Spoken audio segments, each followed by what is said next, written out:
बहुत सारे insurgency group active है और ये इंसर्जेंसी ग्रुप डिमांड रखते हैं। सिटीजनशिप कंट्रोवर्सी ऐसी बनी रहती है, फॉरेनर ट्राइब्यूनल काम करता है और फॉरेनर ट्राइब्यूनल में वो प्रॉपर डॉक्यूमेंट नहीं कर पाते तो वो इंडिया की अपनी सिटीजनशिप लूज कर जाते हैं। इंडिया ने ऑपरेशन इंसानियत चलाया, फूड सप्लाई किया, रिलीफ मटेरियल्स। लाल मोनेरात एयरवेज चिकन नेक के काफ़ी पास है, तो अगर चाइना की लाल मोनेरात एयरवेज पर प्रेजेंस होती है तो इंडिया बांग्लादेश के कुछ बॉर्डर इशू हैं, उन पर चर्चा करेंगे। किस प्रकार से इलीगल माइग्रेशन चल रहा है, इलीगल ट्रेड ट्रैफिकिंग हो रहा है और रेफ्यूजी प्रॉब्लम इंडिया और बांग्लादेश को लेके बनी रहती है। इन सब चीज़ों को डिटेल में देखेंगे। जैसा कि हम जानते हैं कि बांग्लादेश चारों तरफ से Indian state north eastern state से घिरा हुआ है। North eastern state Assam, Meghalaya, West Bengal, Tripura और मिजोरम, ये 5 स्टेट हैं। तो इन पाँचों स्टेट में भी खासकर नॉर्थ ईस्टर्न स्टेट में बहुत सारे इंसर्जेंसी ग्रुप एक्टिव है और ये इंसर्जेंसी ग्रुप डिमांड रखते हैं उल्फा ULFA टाइप कि हमें इंडिया से फ्री किया जाए, इंडिया की मेन लैंड से अलग किया जाए, अलग स्टेट का दर्जा दिया जाए। बहुत सारे इंसर्जेंसी ग्रुप के साथ भारत सरकार के एग्रीमेंट हुए हैं, उन्हें 6 शेड्यूल में जगह दी गई है, लेकिन अभी भी करीब 200 से ज़्यादा insurgency group north eastern state में एक्टिवेट हैं। जब इंडियन फोर्स ऑपरेशन चलाती हैं तो ये ग्रुप जाके बैठ जाते हैं मिजोरम, म्यांमार में या बांग्लादेश में, वहाँ अपने कैंप बना लेते हैं। तो इन ग्रुप को काउंटर करने के लिए भी हमें बांग्लादेश का सहयोग लेना पड़ेगा।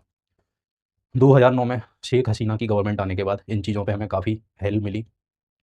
उन्होंने बहुत सारे इंसर्जेंसी ग्रुप्स को टारगेट किया बांग्लादेश में, बहुत सारे डेटा हमें प्रोवाइड कराए और हमने बहुत सारे इंसर्जेंसी नॉर्थ ईस्टर्न स्टेट के इंसर्जेंसी ग्रुप को क्रैक डाउन किया। तो विदाउट बांग्लादेश हम अपने नॉर्थ ईस्ट की इंसर्जेंसी प्रॉब्लम से भी नहीं उबर सकते हैं। Bangladesh is important for insurgency problem in north east. Bangladesh और इंडिया बाउंड्री का टेरेन काफ़ी रिवराइन टेरेन है, फॉरेस्ट टेरेन है, डेल्टा है, यहाँ पे डेल्टा वाला टेरेन है, तो काफ़ी टफ टेरेन है। यहाँ पे एक साइमल्टेनियसली फेंसिंग करना काफ़ी मुश्किल काम है, इसलिए इंडिया और बांग्लादेश के बॉर्डर में दोनों कंट्रीज़ का कोऑपरेशन चाहिए। हम काम कर रहे हैं इंटीग्रेटेड बॉर्डर मैनेजमेंट सिस्टम पे और बहुत सारी चीज़ें हैं, अभी देखते हैं। जैसा कि हम देख चुके हैं कि इंडिया बांग्लादेश का बॉर्डर 4096 किलोमीटर का है, लॉन्गेस्ट इंटरनेशनल बॉर्डर है इंडिया के साथ बांग्लादेश का। बांग्लादेश का border riverine forest, agriculture and densely populated area है, काफ़ी डेंसली पॉपुलेटेड एरिया है और बहुत सारी एग्रीकल्चर लैंड जो इंडिया के लोगों की है वो वेस्ट बंगाल में और वेस्ट बंगाल के लोगों की है वो इंडिया में।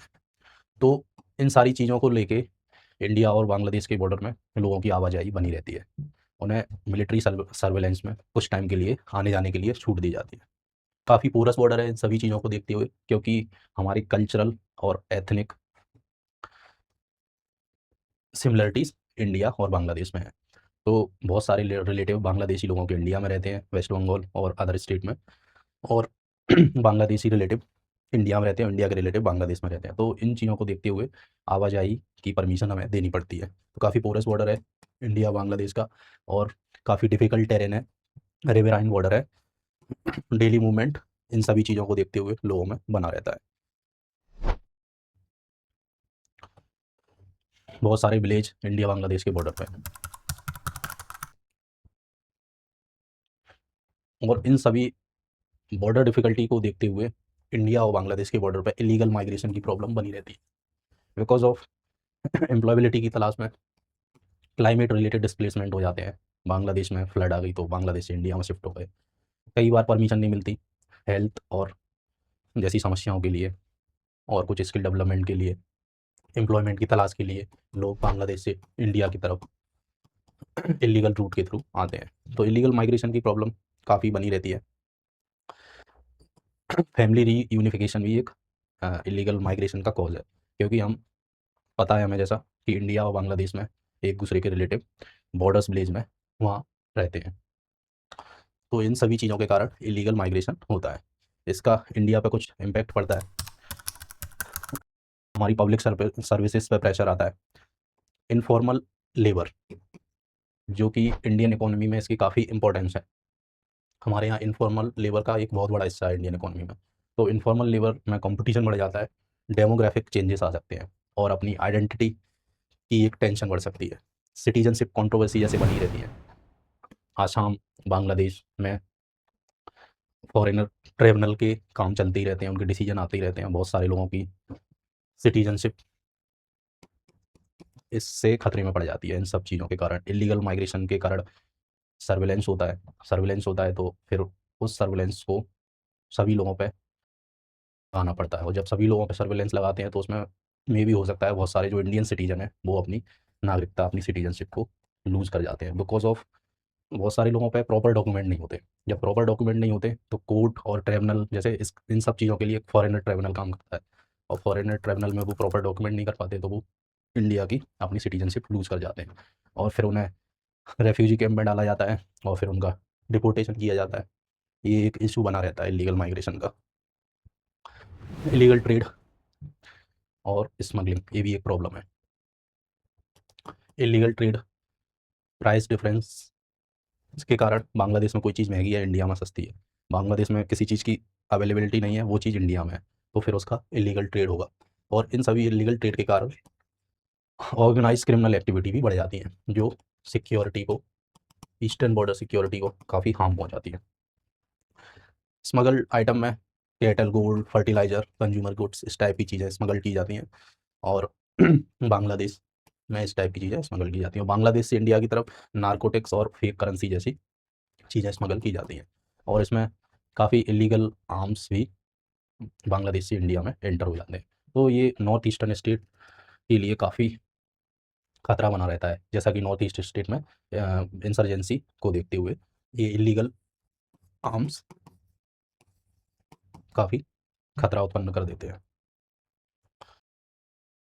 ह्यूमन ट्रैफिकिंग भी एक बड़ा इशू है। जब बॉर्डर पोरस है, बॉर्डर प्रॉपरली फेंस नहीं है, क्योंकि डिफ़िकल्ट टेरेन को देखते हुए हर एक जगह फेंस नहीं कर सकते हैं, पेट्रोलिंग नहीं कर सकते हैं। जैसे इंडिया बांग्लादेश में बीएसएफ पेट्रोलिंग करती है, तो डिफ़िकल्ट टेरेन के कारण हर एक जगह पे अपना पेट्रोलिंग नहीं कर पाती, तो उससे प्रॉब्लम आती है ह्यूमन ट्रैफिकिंग की। जिन लोगों के पास एम्प्लॉयमेंट नहीं है या वो अनएजुकेटेड हैं, उन्हें एम्प्लॉयमेंट की तलाश है, तो इन सब चीज़ों के लालच में आके या फोर्सफुली भी बहुत से लोगों को बांग्लादेश से इंडिया में लाया जाता है। उसमें महिलाएं, बच्चे और कुछ पुरुष भी होते हैं जिन्हें फोर्स्ड लेबर में लगाया जाता है। महिलाओं का सेक्सुअल एक्सप्लॉयटेशन, चाइल्ड लेबर जैसी घटनाएं बढ़ने लगती हैं, और फोर्स्ड मैरिज भी एक काफ़ी इशू है। इन सभी चीज़ों को देखते हुए इन लोगों के ह्यूमन राइट्स का वायलेशन होता है। और इंडिया सिग्नेटरी है यूएन के कन्वेंशन नंबर 138, 182। ये चाइल्ड लेबर, ट्रैफिकिंग और फोर्स्ड लेबर के लिए बने हुए हैं, इनके ह्यूमन राइट्स को बचाने के लिए है। तो फिर इंडिया को इन सब चीज़ों पे काम करना पड़ता है। तो ह्यूमन ट्रैफिकिंग इंडिया बांग्लादेश के बॉर्डर में एक काफ़ी सेंसिटिव इशू है। इंडिया बांग्लादेश में इन सब चीज़ों को लेकर कोऑपरेशन है, time to time information share की जाती है, इन्वेस्टिगेशन की जाती है, रेस्क्यू ऑपरेशन चलाए जाते हैं, और उनका रिपेट्रिएशन विक्टिम्स का किया जाता है, उन्हें अपने देश में वापस लाया जाता है। रोहिंग्या रोहिंग्या क्राइसिस भी एक इंडिया बांग्लादेश को लेकर इशू रहता है। रोहिंग्या कनेक्टेड है म्यांमार से। म्यांमार में जो 2016-17 में आर्मी का क्रैकडाउन हुआ रोहिंग्या मुस्लिम पे, तो रोहिंग्या मुस्लिम वहाँ से भाग के बांग्लादेश में आए, और फिर वो बांग्लादेश से इंडिया में इलीगल रूट के थ्रू इंडिया में एंटर करते हैं। रोहिंग्या बांग्लादेश की रखाइन स्टेट में रहते थे और रहते हैं। करीब करीब 10 लाख रोहिंग्या उस समय 2016 में रखाइन स्टेट को छोड़ के म्यांमार में वहाँ से भागे, उन्हें फोर्सफुली भगाया गया, बिकॉज म्यांमार क्रिश्चियन मेजॉरिटी वाला स्टेट है। तो वहाँ उन पर काफ़ी अत्याचार किए, काफ़ी उनके साथ डिस्क्रिमिनेशन किया, और फोर्सफुली रोहिंग्या को म्यांमार से भगाया गया। और फिर म्यांमार से भाग के रोहिंग्या बांग्लादेश के कॉक्स बाज़ार में उन्हें बांग्लादेश ने शरण दी, लेकिन वो एम्प्लॉयबिलिटी की तलाश में, हेल्थ के इशूज़ को लेके और स्किल्स को लेके बहुत सारी अपनी लाइवलीहुड के लिए बांग्लादेश से इंडिया में भी माइग्रेट करते हैं। तो रोहिंग्या रेफ्यूजी भी एक बड़ी प्रॉब्लम रहती है। और जब इस टाइप के रेफ्यूजी, इलीगल रेफ्यूजी इंडिया में आते हैं तो इंडिया का नॉर्थ ईस्ट पहले से ही डिस्टर्ब है, तो नॉर्थ ईस्टर्न स्टेट की सिक्योरिटी और इंटीग्रिटी पर काफ़ी हार्म और काफ़ी प्रॉब्लम क्रिएट होती है। लेकिन बांग्लादेश और इंडिया रोहिंग्या क्राइसिस के लिए कोऑपरेट कर रहे हैं। इंडिया ने ऑपरेशन इंसानियत चलाया, फूड सप्लाई किया, relief material, medical support refugee camp को बांग्लादेश में प्रोवाइड कराए। और बांग्लादेश भी इंडियन रेफ्यूजी बांग्लादेश भी रोहिंग्या रेफ्यूजी पे इंडिया से कोऑपरेट करके उनका रिपेट्रिएट करा रहा है।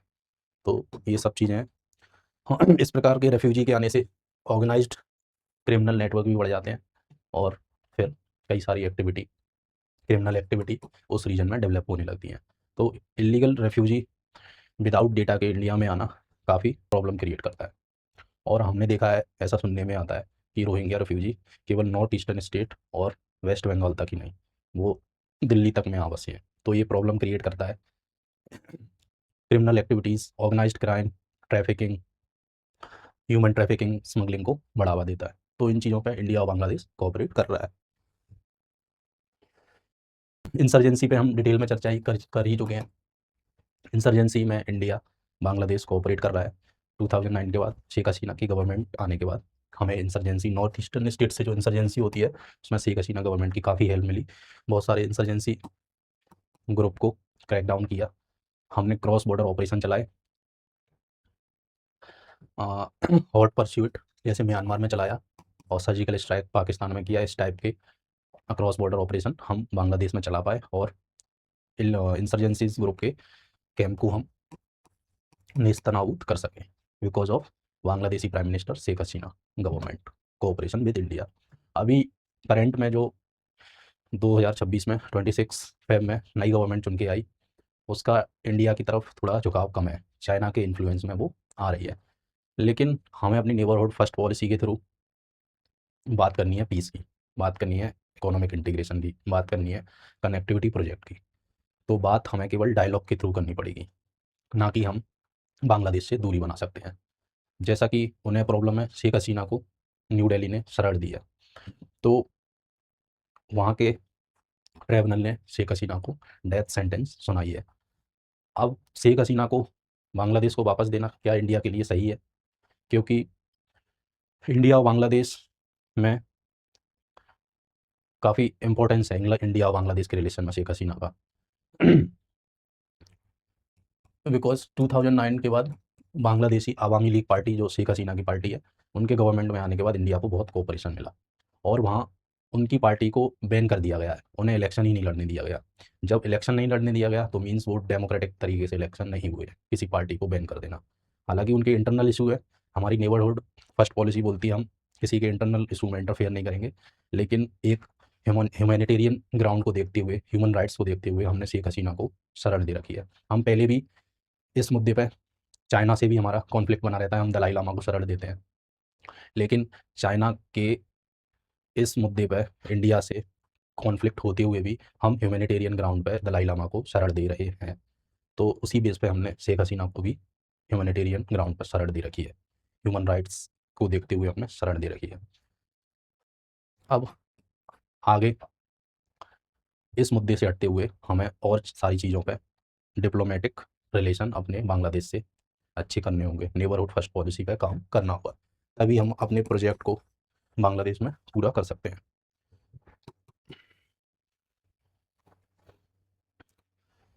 बॉर्डर मैनेजमेंट इंडिया और बांग्लादेश का बीएसएफ के थ्रू होता है। इंडिया की तरफ से बॉर्डर सिक्योरिटी फोर्स है, बांग्लादेश की तरफ से बॉर्डर गार्ड बांग्लादेश बीजीबी है। कोऑर्डिनेटेड पेट्रोल करते हैं, मीटिंग्स करते हैं, जॉइंट इंस्पेक्शन और इंटेलिजेंस शेयरिंग का काम करते हैं बॉर्डर मैनेजमेंट में। तो इंडिया और बांग्लादेश डिफ़िकल्ट टेरेन होने के बावजूद, डिफ़िकल्ट टेरेन होने की वजह से कोऑपरेट होकर इंडिया बांग्लादेश बॉर्डर को मैनेज करते हैं। काफ़ी इंटीग्रेटेड चेक पॉइंट्स बनाए गए हैं। इंटीग्रेटेड चेक पॉइंट्स पे हम लीगल ट्रेड करने के लिए फैसिलिटी प्रोवाइड कराते हैं। तो इंटीग्रेटेड चेक पॉइंट इंडिया और बांग्लादेश के दोनों के द्वारा कोऑपरेट किया जाता है, इंटीग्रेटेड किया जाता है, और वहाँ से बहुत सारे लीगल ट्रेड को परमिशन दी जाती है।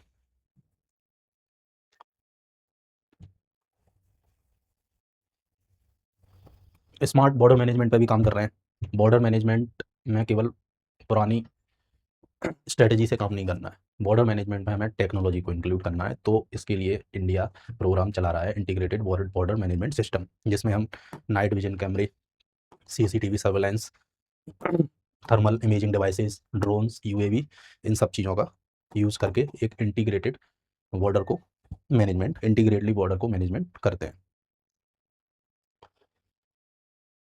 इंडिया और बांग्लादेश में एक बॉर्डर डिस्प्यूट बना हुआ था। इंडिया के करीब 101 कॉन्क्लेव बांग्लादेशी टेरिटरी में थे और बांग्लादेश के करीब 51 एनक्लेव इंडियन टेरिटरी में थे। तो ये एग्रीमेंट 19 तो ये इशू 1974 से चला आ रहा था। 2011 में एक प्रोटोकॉल साइन हुआ। 2009 में शेख हसीना की गवर्नमेंट आई। 2011 में इंडिया और बांग्लादेश के बीच में एक प्रोटोकॉल साइन हुआ, लेकिन वो प्रोटोकॉल रेटिफाई नहीं हो सका। 2014 में हमने इस प्रोटोकॉल को रेटिफाई किया और बॉर्डर को सीमलेसली और इजी बनाया। अपने 101 कॉन्क्लेव बांग्लादेश को दिए और बांग्लादेश ने 51 कॉन्क्लेव इंडिया को दिए। ये इंडिया बांग्लादेश बॉर्डर है। इसमें ये इंडियन कॉन्क्लेव है, ये बांग्लादेशी कॉन्क्लेव है। ये बांग्लादेशी कॉन्क्लेव इंडियन बॉर्डर में है और इंडियन कॉन्क्लेव बांग्लादेशी बॉर्डर में। तो इनका एक्सचेंज किया गया।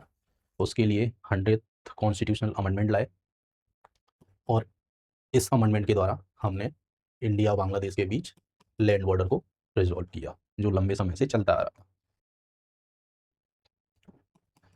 इंस्टीट्यूशनल मैकेनिज्म भी है बांग्लादेश और इंडिया के बीच बॉर्डर मैनेजमेंट के लिए। जैसे regular director general level meeting चलती है, बीएसएफ और बीजी लेवल के जो डायरेक्टर रहते हैं उनके बीच, और कुछ वर्किंग ग्रुप और इंफॉर्मेशन शेयरिंग का काम भी चलता है। कोऑर्डिनेटेड बॉर्डर मैनेजमेंट प्लान है और India integrated border management system Bangladesh के साथ चलाता है। और जैसा कि हमें पता है इंडिया और बांग्लादेश बॉर्डर काफ़ी डेंस है, बहुत सारे विलेज हैं।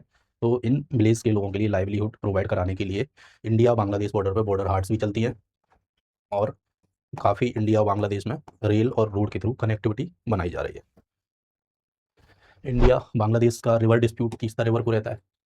मेन डिस्प्यूट है वाटर शेयरिंग को लेके, लेकिन अभी तक तीस्ता रिवर डिस्प्यूट सॉल्व नहीं हो पाया है because of West Bengal government. River water state का सब्जेक्ट है, तो विदाउट वेस्ट बंगाल गवर्नमेंट के इसे रिजॉल्व नहीं कर सकते, क्योंकि बांग्लादेश की नॉर्दर्न रीजन में तीस्ता रिवर की भी काफ़ी इंपॉर्टेंस है और वेस्ट बंगाल के लिए भी तीस्ता रिवर की काफ़ी इंपॉर्टेंस है ड्रिंकिंग वाटर फैसिलिटी और एग्रीकल्चर इरिगेशन प्रोवाइड कराने के लिए और हाइड्रोलिक एनर्जी बनाने में। तो ये सारे इशू बने रहते हैं इंडिया और तीस्ता रिवर को लेके। लेकिन एक ड्राफ्ट वाटर शेयरिंग एग्रीमेंट 2011 में बनाया था, फाइनलाइज नहीं हुआ क्योंकि वाटर स्टेट का सब्जेक्ट है और स्टेट को लिए बिना इसे हम एग्रीमेंट को आगे नहीं ले जा सकते। लेकिन इंडियन कॉन्स्टिट्यूशन में बहुत सारे प्रोविजन ऐसे हैं, जब मैटर इंटरनेशनली इशूज़ को रिजॉल्व करना हो तो वहाँ पे यूनियन गवर्नमेंट स्टेट गवर्नमेंट की सलाह को एक साइड रख सकती है। फिर लेकिन प्रॉब्लम फेडरलिज्म की आ जाती है इंडियन गवर्नमेंट में। तो उस फेडरल स्ट्रक्चर को देखते हुए हम चाह रहे हैं कि बांग्लादेशी गवर्नमेंट, वो वेस्ट बंगाल गवर्नमेंट की कोऑर्डिनेशन इस एग्रीमेंट में बनी रहे, क्योंकि वेस्ट बंगाल के भी बहुत सारे इंटरेस्ट हैं इस रिवर को लेके। वहाँ की ड्रिंकिंग फैसिलिटी, इरिगेशन प्रोग्राम में काफ़ी इंपॉर्टेंस है इस रिवर का। तीस्ता रिवर सिक्किम से होके निकलती है, वेस्ट बंगाल में एंटर करती है और फिर बांग्लादेश में जाके ब्रह्मपुत्र रिवर में मिलती है। प्रीलिम्स के लिए काफ़ी इंपॉर्टेंट रिवर है तीस्ता, प्रीवियस ईयर में पूछ भी चुके हैं कि तीस्ता कौन सी नदी की हाँ ट्रिब्यूटरी है। तो इन चीज़ों पे थोड़ा रिवर मैप पे हमें प्रीलिम्स के लिए रिवर मैप पे ध्यान देना चाहिए। एक river agreement Ganga water treaty India Bangladesh में 1996 में हो चुका है, सक्सेसफुल है ये पहले से ही हो चुका है। ये सारे इशू बने रहते हैं। बांग्लादेश तीस्ता रिवर का 50% वाटर डिमांड करता है और लेकिन अभी 2011 में एक ड्राफ्ट बनाया, उसमें बांग्लादेश को 37.5% बॉर्डर दिया जाएगा, 42% इंडिया के पास रहेगा। और लेकिन ये एग्रीमेंट साइन नहीं हो पाया because of West Bengal government. तो अब वेस्ट बंगाल में और सेंटर में एक ही गवर्नमेंट है, तो हो सकता है कुछ आने वाले सालों में इंडियन नेबरहुड फर्स्ट पॉलिसी और बांग्लादेश के चाइना की तरफ झुकाव को देखते हुए ये एग्रीमेंट साइन हो जाए और तीस्ता रिवर का जो इशू बना हुआ है वो रिजॉल्व हो जाए। इंडिया बांग्लादेश का एनर्जी में कोऑपरेशन रहता है। इंडिया बांग्लादेश को एनर्जी एक्सपोर्ट करता है क्रॉस बॉर्डर ट्रांसमिशन लाइन के थ्रू। बहरामपुर बांग्लादेश, रामपुर वेस्ट बंगाल, यहाँ से बांग्लादेश को इलेक्ट्रिसिटी जाती है। त्रिपुरा और क्यूमिला इंटरसेक्शन है, यहाँ से बांग्लादेश को इलेक्ट्रिसिटी जाती है under BBIN framework. BBIN framework Bangladesh, Bhutan, India, Nepal framework है। और इस फ्रेमवर्क में कनेक्टिविटी और एनर्जी प्रोजेक्ट की बात होती है। तो इन्हें देखते हुए इंडिया और बांग्लादेश के बीच क्रॉस बॉर्डर इलेक्ट्रिसिटी ट्रेड होता है। जॉइंट पावर जनरेशन पे भी काम कर रहे हैं। Maitree super power thermal project at Rampal Khulna Bangladesh में हमारी NTPC और बांग्लादेश थर्मल कॉरपोरेशन मिलके काम कर रहा है। और फ्रेंडशिप पाइपलाइन के थ्रू हम बांग्लादेश को नुमालीगढ़ रिफाइनरी आसाम से डीजल प्रोवाइड कराते हैं, पेट्रोल प्रोवाइड कराते हैं।